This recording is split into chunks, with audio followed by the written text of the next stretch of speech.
um prazer estar de novo, novamente aqui no Grupo Espírita Irmã Nilza.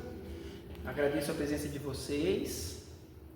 E para a gente começar o nosso estudo da noite, para a gente se integrar com a espiritualidade que já está aqui presente, já está agindo em cada um de nós, convido todos vocês a me acompanharem numa prece, para a gente poder se conectar de forma mais efetiva com os amigos espirituais.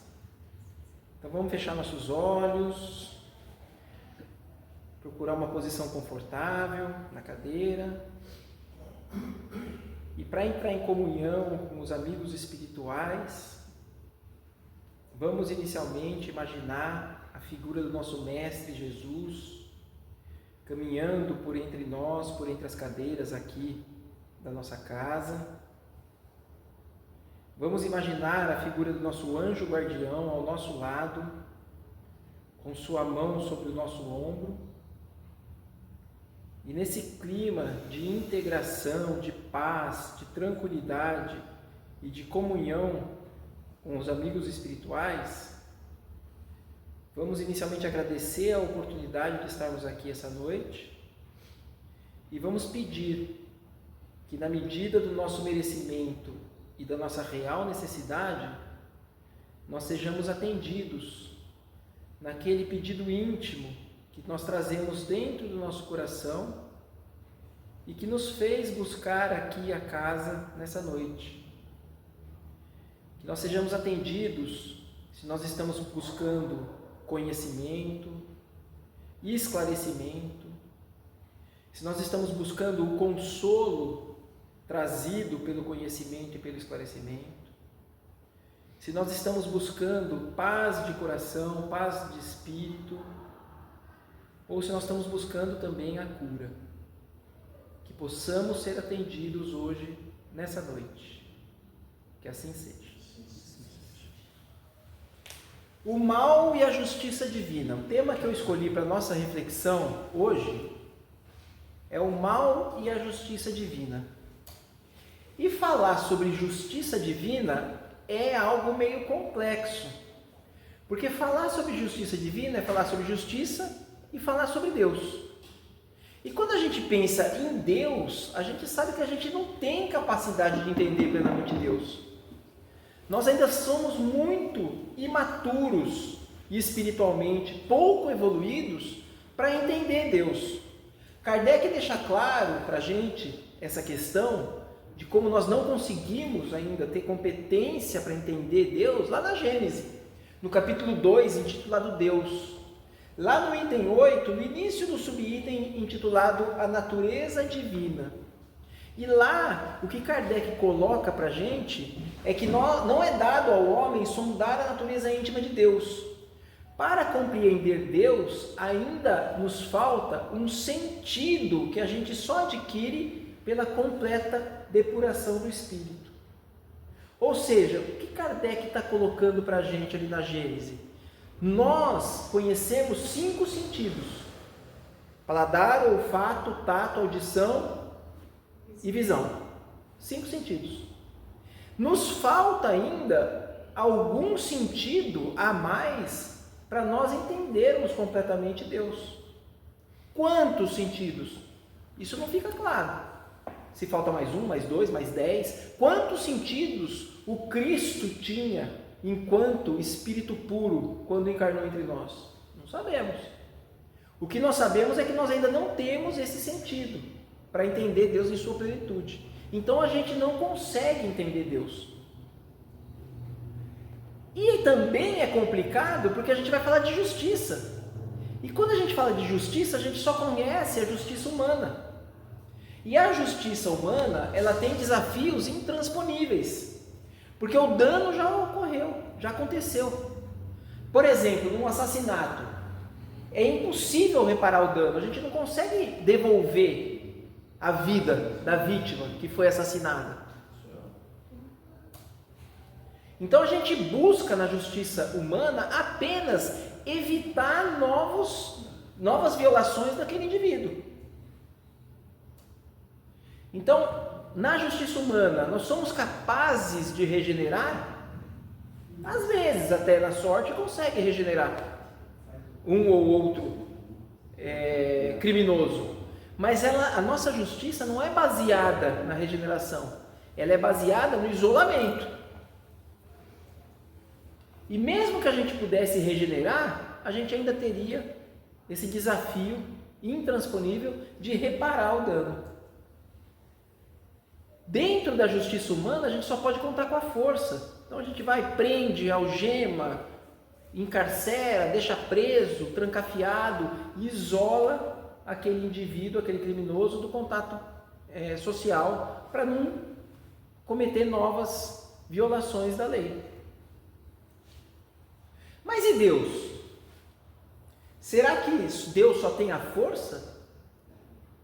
Será que Deus é capaz de regenerar dentro da sua justiça? E a reparação do dano? Será que existe a possibilidade de reparar o dano dentro da justiça divina? Porque a gente sabe que se a justiça humana só possui a força, a justiça divina possui a reencarnação. E aí, quando a gente pensa em reencarnação, na reparação de um homicídio, por exemplo, se você tirou a vida, você vai dar a vida. Não dá a vida de forma de ser assassinado porque você assassinou, porque aí seria uma lei de talião, né? Matou, vai morrer. Cortou a mão, vai cortar a mão. Roubou, vai cortar a mão. Não. Mas como você vai dar a vida? Se você tirou a vida daquela pessoa, você vai receber aquela pessoa para dentro do seu convívio, você doar todo o seu tempo para aquela pessoa e reparar aquele dano através do amor. Dentro da reparação do dano, a gente tem a reencarnação na justiça divina. E a gente sabe que as existências são solidárias, ou seja, tem algumas coisas que a gente carrega nessa vida que não são dessa vida. A gente traz de outras vidas. Falar sobre justiça divina, então, é falar sobre Deus. E para falar sobre Deus, a gente tem que associar, somar a nossa fé e o nosso entendimento de Deus. E quando a gente pensa em fé em Deus, fé não é acreditar em Deus. Fé vai muito além. Fé é você confiar em Deus. E confiar em Deus é o seguinte, é você pegar o seu carro, parar no estacionamento, no acostamento, desligar a chave, tirar a chave da ignição, passar para o lado do passageiro, entregar a chave do carro na mão de Deus e falar: toma, conduza o carro da minha vida, porque eu sei que você vai fazer as melhores escolhas para mim. É confiar. Fé é confiar. Não é acreditar. Eu sei que Deus existe. Mas você confia que as escolhas que você tem na sua vida, quando são dirigidas pela vontade de Deus, são as melhores para você? É isso que é a fé. E no entendimento, a gente já viu que a gente não tem capacidade de entender Deus em toda a sua plenitude. Mas para poder entender a justiça divina, a gente tem que exercitar o nosso entendimento em Deus naquilo que nos é permitido entender. Então, quando a gente pensa em entendimento de Deus, o que a gente tem capacidade de entender é a descrição que a gente pode fazer de Deus, que são os atributos de Deus que Kardec propõe lá na Gênesis. E aí Kardec fala que Deus é a inteligência suprema e soberana, é único, é eterno, imutável, imaterial, todo-poderoso, soberanamente justo e bom e infinito em todas as suas perfeições. Com essas características a gente tem um entendimento completo de Deus? Não chega nem perto disso. Mas é o que a gente tem para conseguir entender. No nosso atual estágio de evolução, a gente querer descrever Deus com o nosso entendimento seria mais ou menos como uma pessoa que é deficiente auditivo de nascença tentar descrever um pássaro para uma outra pessoa. Ele vai conseguir descrever o pássaro, a cor, a plumagem, a tamanho, temperatura do corpo do pássaro, só que ele não vai conseguir descrever o canto do pássaro. E aí nessa questão, a descrição dele vai ficar incompleta. Ele vai falar um monte de coisa, mas não vai conseguir demonstrar na plenitude o que é um pássaro mesmo. Então, dentro do nosso entendimento, que é possível a gente entender, essas são as características que a gente aceita como certas para Deus. E pode ser que lá na frente, quando a gente estiver evoluído, quando a gente estiver num nível de evolução como do Cristo, a gente olhe para trás e fala, nossa, como a descrição que a gente fazia de Deus era imprecisa, como era errada, porque Deus é muito mais do que isso, ou Deus é diferente de tudo isso. A própria linguagem que a gente usa, a nossa linguagem é muito pobre para descrever Deus, a gente não tem nem palavra para poder descrever Deus. Mas vamos pegar então esses atributos, essas características de Deus, que a gente tem competência para entender, e vamos falar um pouquinho de algumas delas que vão ser importantes para a gente poder entender o tema da nossa reflexão, da justiça divina. Então, primeiro, Deus é a inteligência suprema e soberana. Isso quer dizer que a gente não tem inteligência para entender a inteligência de Deus. Deus sempre vai nos surpreender por toda a eternidade. E que bom que é assim. Deus é a inteligência suprema do universo.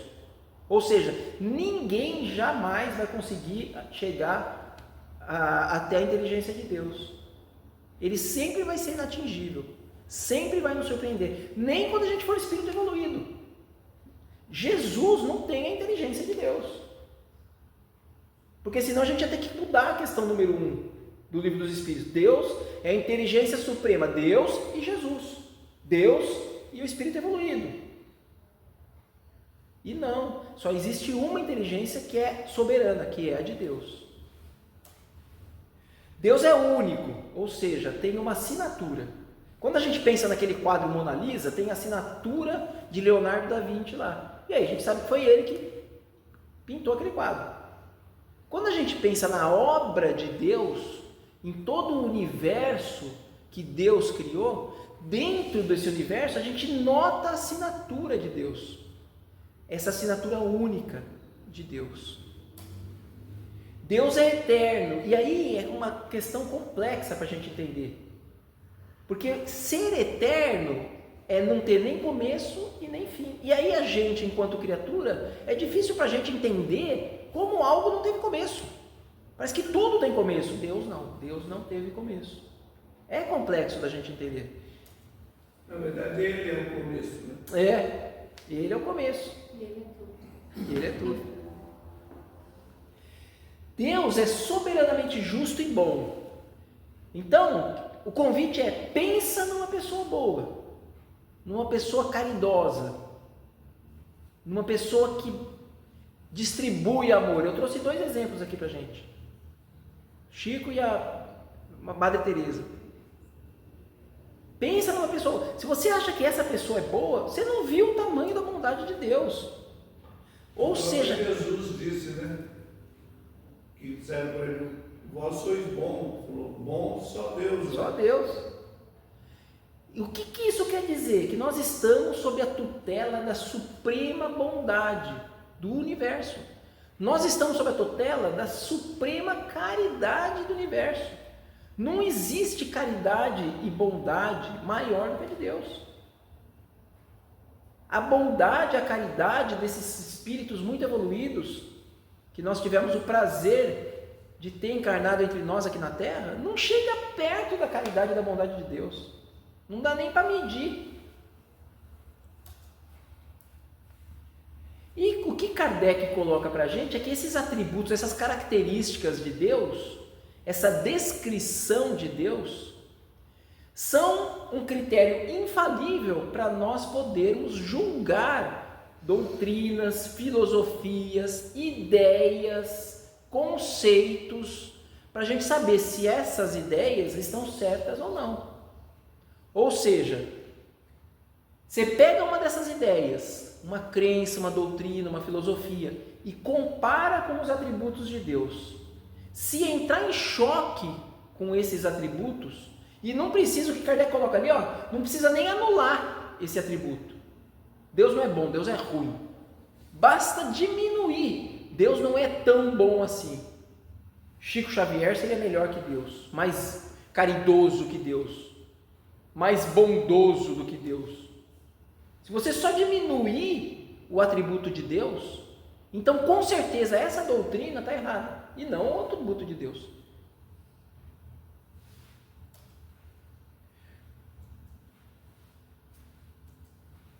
Um exemplo é a ideia do inferno.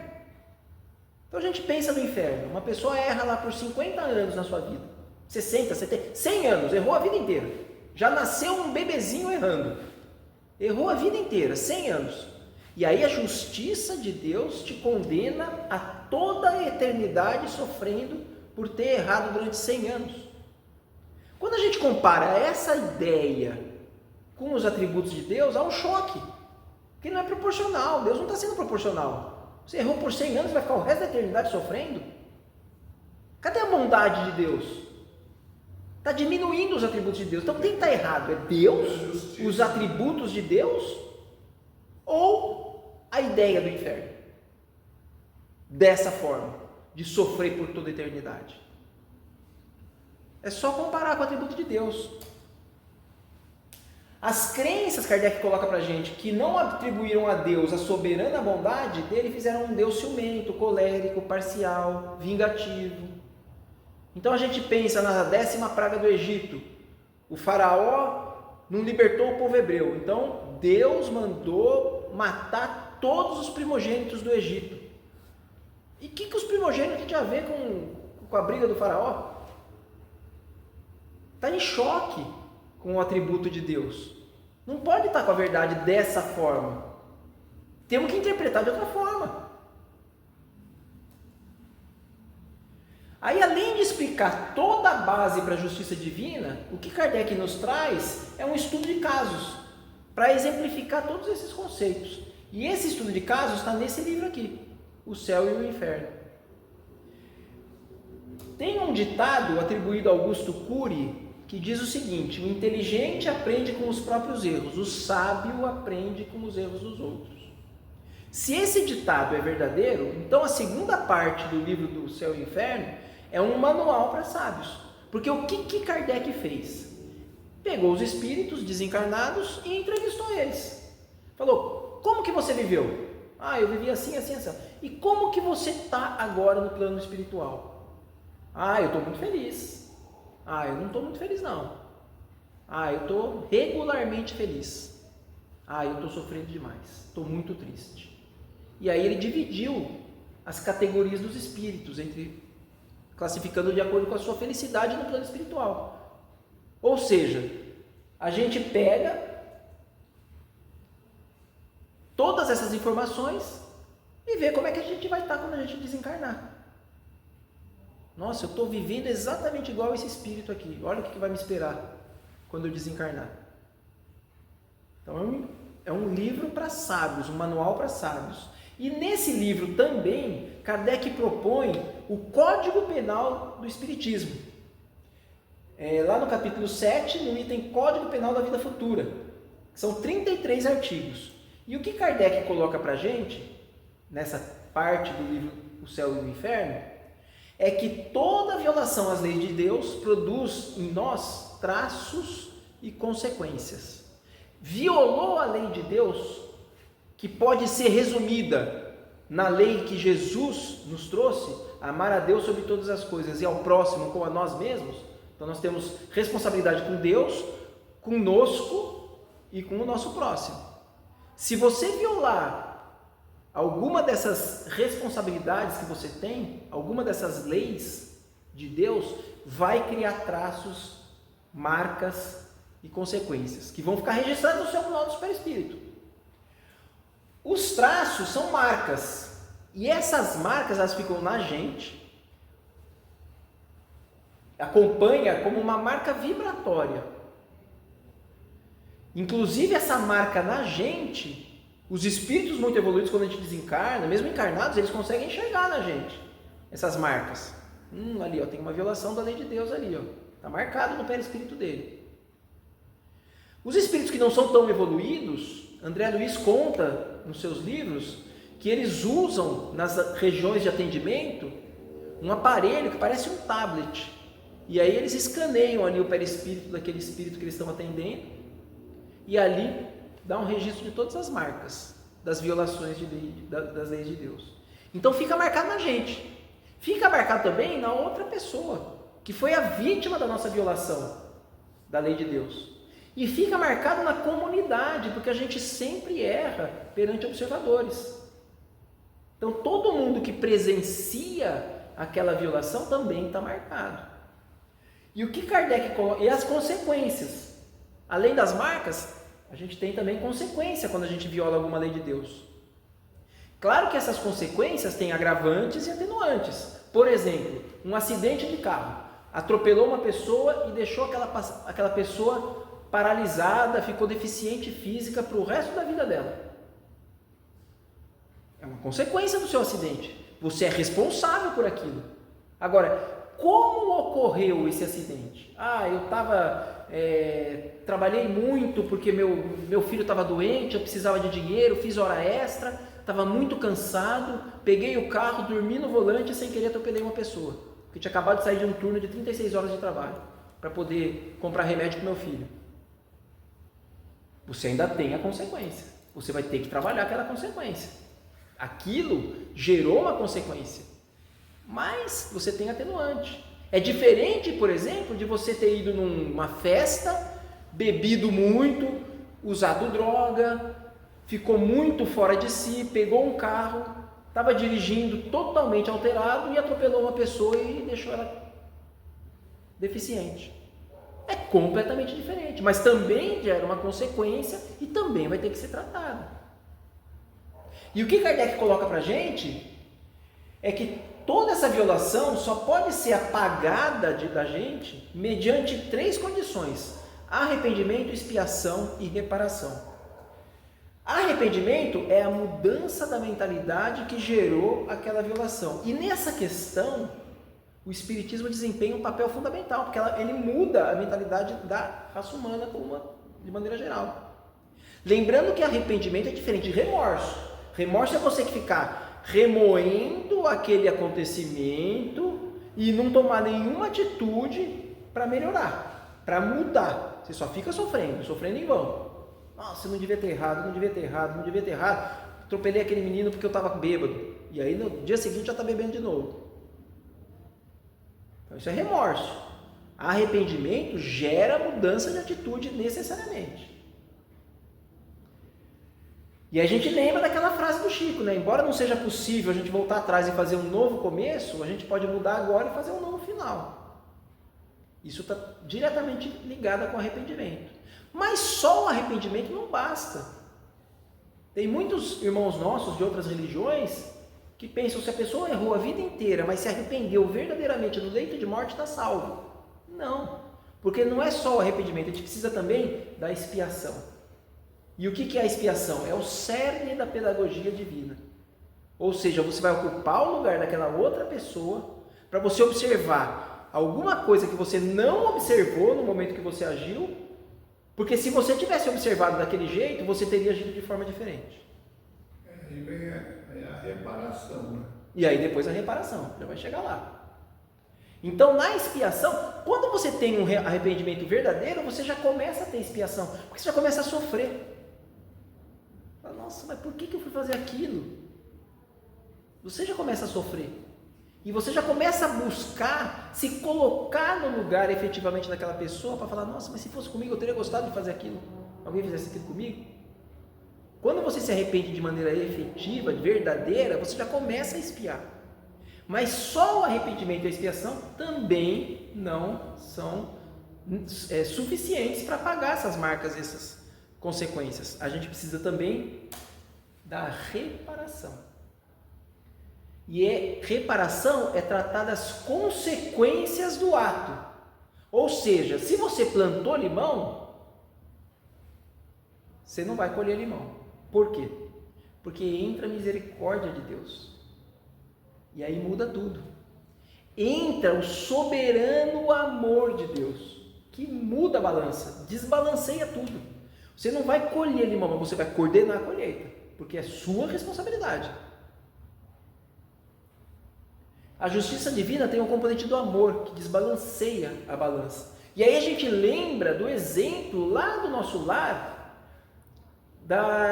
de quando André Luiz estava muito preocupado com o seu pai, que estava nas regiões inferiores, cercado das duas amantes. E aí ele comenta com a mãe, que era um espírito muito mais evoluído. Poxa, eu estou querendo salvar o pai, mas não estou conseguindo, eu não estou tendo acesso ao pai para poder salvá-lo de lá. O que a gente vai fazer para poder regenerar ele? E aí a mãe de André Luiz fala, olha, fica tranquilo, já está tudo resolvido. Seu pai vai reencarnar, eu também vou reencarnar um tempo depois, nós vamos nos conhecer, vamos nos casar novamente e vamos receber as duas amantes dele como filhas. E a minha missão é encaminhar todos eles no caminho do Evangelho de Jesus. Quer dizer, quando você tem o amor, a balança desbalanceia. E aí você está tratando a reparação de um dano baseado no amor. E as consequências são todas eliminadas daquela família. Então Deus é soberanamente misericordioso, é justo, é bom e é onipresente. Está em todo lugar. Só que quando a gente pensa nisso, a gente cria um problema. O mal existe? É uma questão que se levanta. Deus não pode ser soberanamente bom e onipresente se o mal existe. A gente vai ter que escolher. Ou Deus existe, ou o mal existe. Ou Deus não é bom, ou Deus não é onipresente. E é mais fácil no nosso dia a dia a gente ver o mal do que ver Deus. Então, por isso, acreditar em Deus tem se tornado cada vez mais difícil. Porque o que o materialista fala? Deus não existe. Você liga o jornal e você só vê injustiça, você só vê maldade. Cadê Deus? Deus não é onipresente? E na guerra? Onde está Deus? No assassinato? Na violência contra as mulheres? Cadê Deus? Ele não está presente em todos os lugares? Ou naquele momento ele fechou o olho? Se Deus existe, e a gente sabe que ele existe, levanta-se a pergunta, o que é o mal? Porque a gente não pode falar que é a ausência do bem. Ali o mal é a ausência do bem. Porque então tem um lugar que o bem não está. Se tem um lugar que o bem não está, tem um lugar que Deus não está. Se a gente falar que é o contrário do bem, o mal é o contrário do bem, vai cair no mesmo problema. Vai cair no problema de que Deus não está ali. Percebam que o bem não pode deixar de existir. Porque se o bem deixar de existir, Deus deixou de existir naquele momento. Então, o que é o mal? Essa questão foi respondida para Kardec no Evangelho segundo o Espiritismo. Lá no capítulo 5, no item 5, um homem de bem teria morrido. Lá no número 22, numa comunicação de Fénelon, tomada em 1861. E o que esse espírito nos traz na codificação é: habituai-vos a não censurais o que não podeis compreender, e crede que Deus é justo em todas as coisas. Frequentemente o que vos parece um mal é um bem, mas as vossas faculdades são tão limitadas que o conjunto do grande todo escapa aos vossos sentidos obtusos. Ou seja, o que Fénelon está falando para a gente é que na grande maioria das vezes, o que a gente acha que é mal é bem. A gente olha e acha que é um mal, mas na verdade é o bem ali. Mas não é em todas as vezes. Tem algumas vezes que não é o bem que está ali. Então, o que está ali? A resposta é: o mal é a ignorância. Ignorância no sentido literal da palavra. O mal é o desconhecimento, é não conhecer. Então, ou a gente não conhece o bem, ou a gente não conhece as leis de Deus. Então, quando a gente não conhece o bem, o exemplo que eu trago é uma doença. Poxa, mas a minha mãe está sofrendo tanto, é tão boa, e ela está sofrendo tanto com essa doença. Que maldade ela está doente? A gente não tem competência para ver todas as encarnações dela e nem para saber se ela pediu, implorou no plano encarnatório para sofrer daquela doença, para expurgar alguma marca ou alguma consequência que ela traz no seu próprio perispírito. Então a gente não tem como identificar. A gente sabe que a doença do corpo muitas vezes é a cura para o espírito. E entre curar o espírito ou curar o corpo, Deus vai ficar muito mais satisfeito com a cura do espírito. O que são 80 anos, 100 anos de sofrimento perto da eternidade de luz? A imortalidade de luz. Então, na grande maioria das vezes, aquele mal que a gente acha que é um mal, na verdade é um bem. É um bem para nós. Mas existem algumas vezes que aquele mal não é o bem para nós. Mas aquele mal não é o mal. É a ignorância da lei de Deus.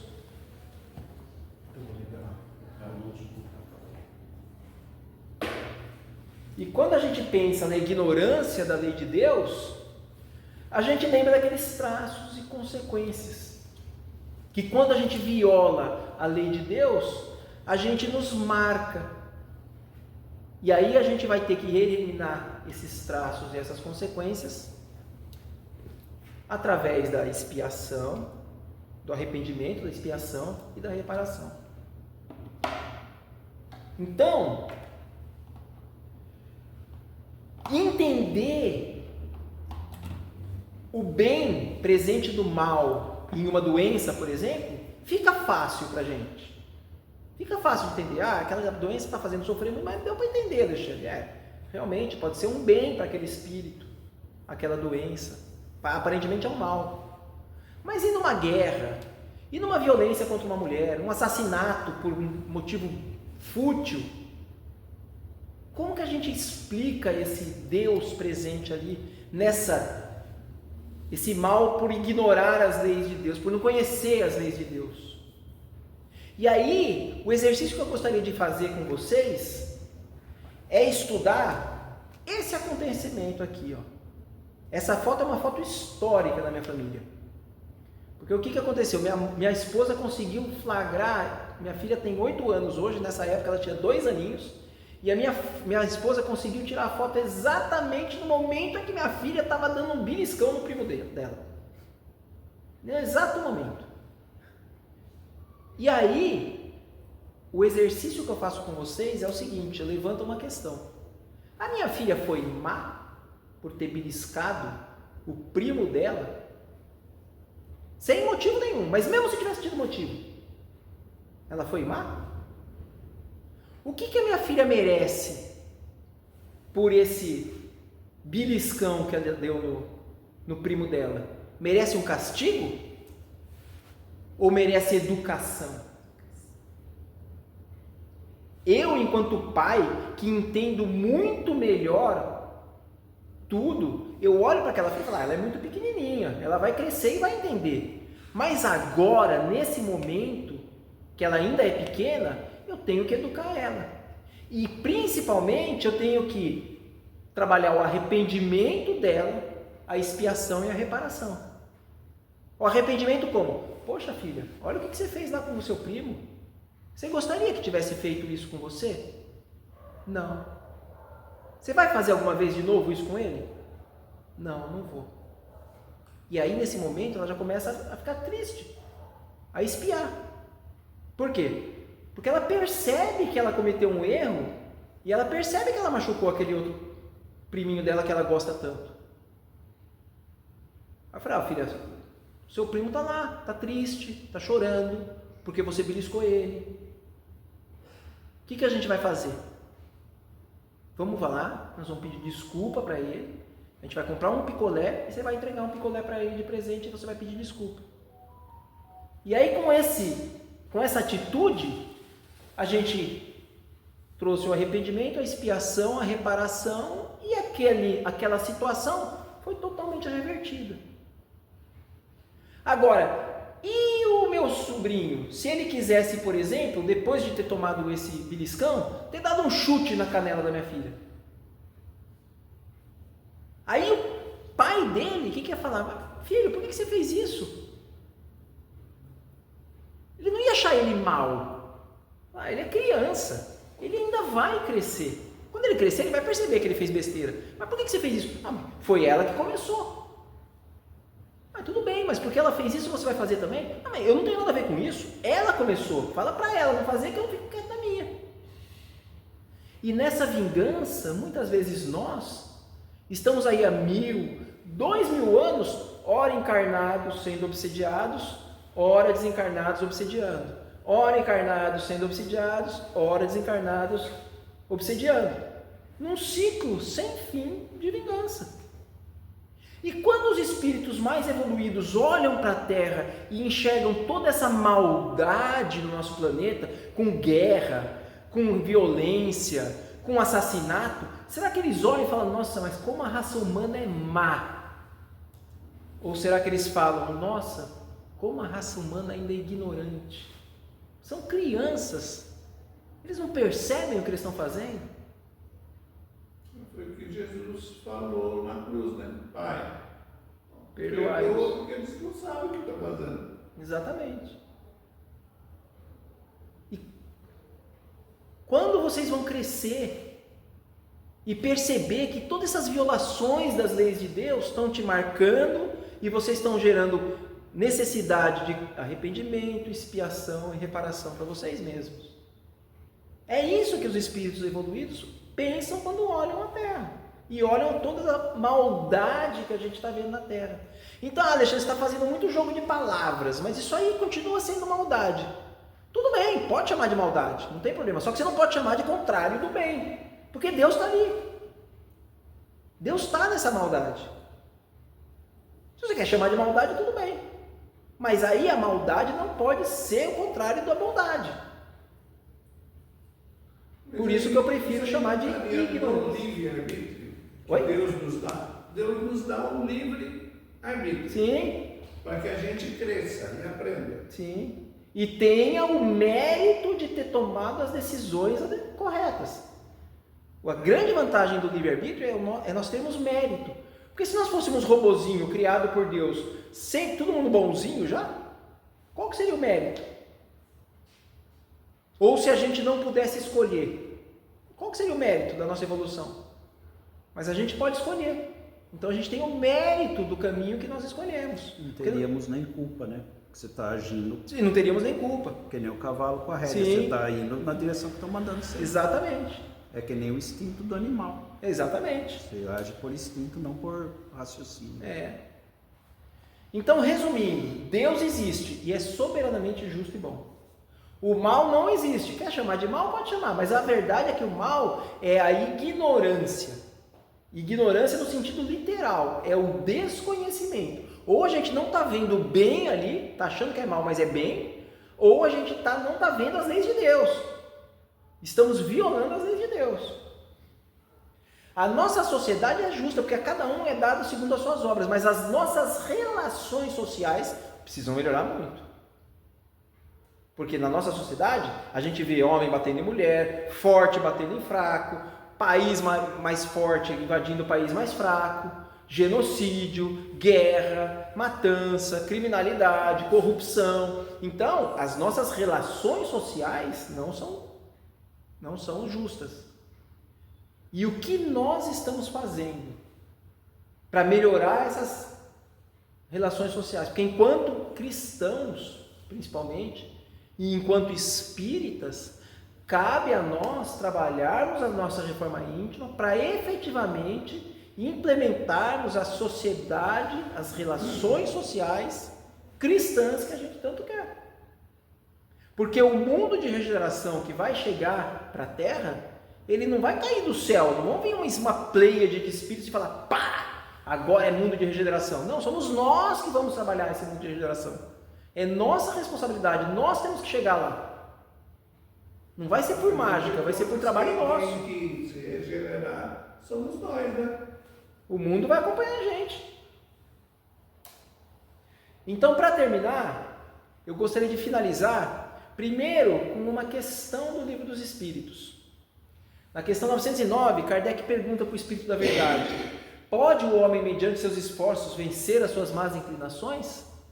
E a resposta do Espírito da Verdade, sim, e frequentemente fazendo esforço muito insignificante.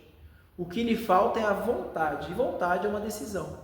E nós precisamos trabalhar essa nossa decisão, essa nossa vontade, para implementarmos a nossa reforma íntima, para podermos instaurar o nosso mundo de regeneração na nossa terra. E, concluindo, eu gostaria de encerrar com uma frase de Joana de Ângeles, mentora espiritual do Divaldo, que ela fala que o mal que nos causa mal não é o mal que nos fazem, mas o que nós fazemos. Agradeço a presença de todos vocês, foi um prazer estar aqui com vocês essa noite.